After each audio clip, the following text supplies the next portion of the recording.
మకర రాశి.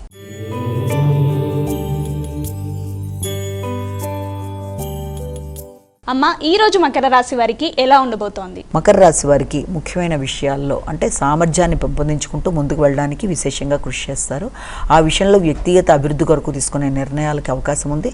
ఈ సామర్థ్యం, పరాక్రమం, నిర్ణయం, ఆలోచనలు మొదలైన వాటి విషయంలో మీ యొక్క భాగస్వామి యొక్క సహకారం కూడా మీకు అనుకూలంగా ఉంటుంది. వ్యాపార విస్తరణ కొరకు కూడా ప్రయత్నం చేస్తారు. జీవిత భాగస్వామితో కలిపి కొన్ని కీలక నిర్ణయాలు, అదేవిధంగా మీ యొక్క ఆలోచనలలో మీకు వచ్చిన మార్పులు వారితో మీరు చర్చించడం, కుటుంబ వృద్ధి కొరకు మీరు తీసుకునే నిర్ణయాలు మొదలైన వాటికి అవకాశం ఉండే సమయంగా దీన్ని మనం భావించవచ్చు. కొత్త స్నేహాలు, స్నేహ సంబంధాలు పెంపొందించుకోవడం, వారి ద్వారా మీకు లాభదాయకంగా ఉండే అవకాశాలు, ఒక వర్తమానాన్ని అందుకోవడం మొదలైన వాటికి అవకాశం ఉంది. కుంభరాశి.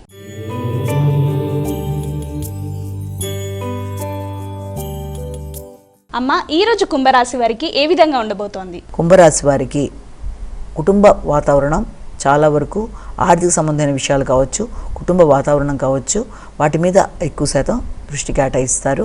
మాటల వల్ల కుటుంబ సభ్యులతో ఘర్షణ లేకుండా తగిన జాగ్రత్తలతో ముందుకు వెళ్ళినట్లయితే చాలా అనుకూలంగా ఉంటుంది. ఆర్థిక విషయాలు అనుకూలంగా ఉన్నప్పటికీ వాగ్దానాలు నిలబెట్టుకోవడానికి ప్రయత్నం చేయాలి. అదేవిధంగా ఆర్థికంగా అభివృద్ధి కొరకు కొత్త పెట్టుబడులు పెట్టి వ్యాపార అభివృద్ధి చేయడానికి కొన్ని కీలక ఆలోచనలు చేసే అవకాశం కూడా ఉంది. కాబట్టి ఆర్థిక అభివృద్ధి కొరకు నూతన ఆలోచనలతో మీరు తీసుకునే నిర్ణయాలలో ఆత్మీయులతో సంప్రదింపులు జరిపి ముందుకు వెళ్ళడం చాలా వరకు మంచిది. అదేవిధంగా వృత్తిలో అభివృద్ధి కొరకు తీసుకునే నిర్ణయాలు, అలాగే మాటల్లో విలువలు పెంచుకోవడానికి తీసుకునే నిర్ణయాలు మొదలైన విషయాల్లో మంచి నైపుణ్యాలు పెంపొందించుకుంటూ ముందుకు వెళ్ళడానికి విశేషంగా కృషి చేస్తారు.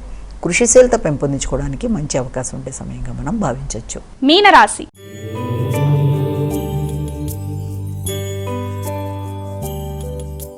అమ్మ, ఈరోజు మీనరాశి వారికి ఏ విధంగా ఉండబోతోంది? వ్యక్తిగత విషయాల మీద ఎక్కువ శాతం దృష్టి కేటాయిస్తారు. మంచి ఆలోచనలు అనే దాని మీద దృష్టి కేటాయించడం, అదేవిధంగా మీ ఆలోచనలలో మంచి మార్పులు తెచ్చుకునే విధంగా మీరు ప్రయత్నం చేయడం, కొన్ని సమయాల్లో ఆలోచనలు సమయానికి స్ఫురించకపోవడం బట్టి కొంత ఇబ్బంది అనేది ఏర్పడుతుంది. కాబట్టి ముఖ్యంగా జ్ఞాపక శక్తి, ఆలోచనలు, నిర్ణయాలు మొదలైన వాటి మీద సరైన విధంగా దృష్టి సారిస్తూ ముందుకు వెళ్ళవలసిన అవసరమైతే ఒకటి కనబడుతోంది.